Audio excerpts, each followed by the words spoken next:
소리질러 I love you 너 사랑한다고 나 여자가 되어달라고 눈부셔 Always you're my star 내가 너 지켜줄게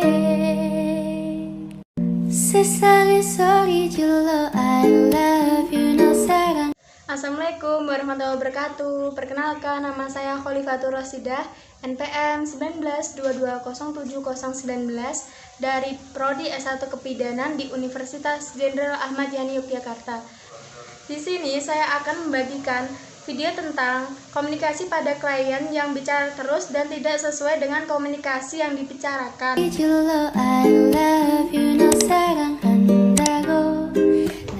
Assalamualaikum. Waalaikumsalam. Mari Ibu, silakan masuk. Terima kasih, silakan duduk, Bu.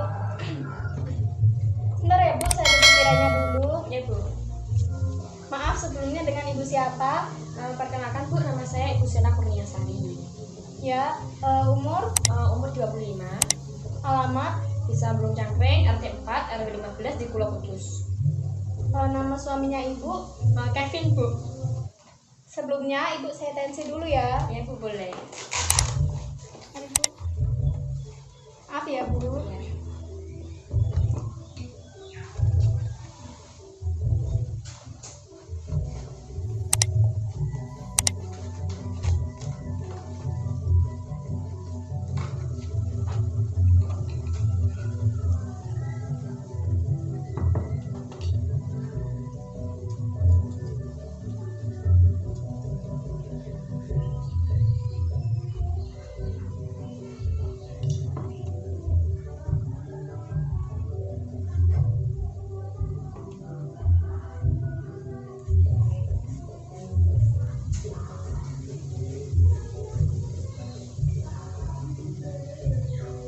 Darah Ibu normal ya, 110.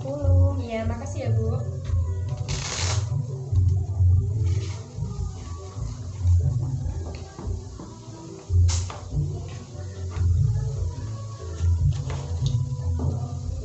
Maaf, ada yang bisa saya bantu Bu? Ya aja, Bu. Jadi gini, Bu. Saya itu mau konsultasi tentang kehamilan. Saya itu belum hamil-hamil, Bu, sampai sekarang. Ini tadi saya pulang kerja langsung mampir ke sini, padahal di rumah itu saya masih ada pekerjaan yang belum saya selesaikan, Bu. Maaf ya Bu, saya memotong pembicaraan Ibu dulu. Apakah Ibu tegang mau konsultasi dengan saya? Apakah takut kalau privasinya Ibu itu terbocorkan? Jadi Ibu itu tidak usah takut cerita dengan saya, anggap sebagai teman sendiri untuk cerita, karena kewajiban dari tenaga kesehatan itu menjaga privasi dari pasien. Jadi Ibu gak perlu takut ya Bu. Mari Bu dilanjutkan ceritanya. Ya, jadi gini, Bu. Saya tuh punya suami, Bu. Nah, saya tuh takut kalau dicampakkan sama suami saya, karena kami itu udah nikah 10 tahun tapi belum dikaruniai buah hati.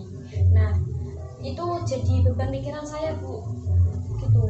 Oh begitu Bu.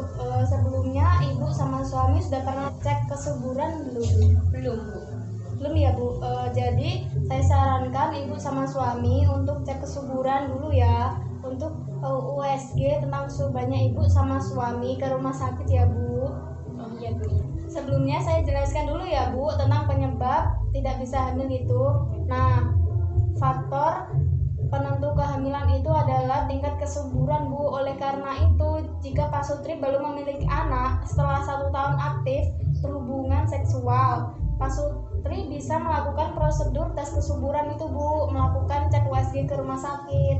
Nah, tes ini dilakukan untuk menilai apakah organ-organ reproduksi pada pria dan wanita mendukung terjadinya kehamilan, serta melihat penyebab ketidaksuburan atau infertilitas yang membuat wanita itu sulit hamil. Nah, meski pasangan suami istri itu subur tapi belum bisa hamil, apa sih itu penyebabnya? Nah, penyebabnya itu yang pertama kondisi berat badan Bu.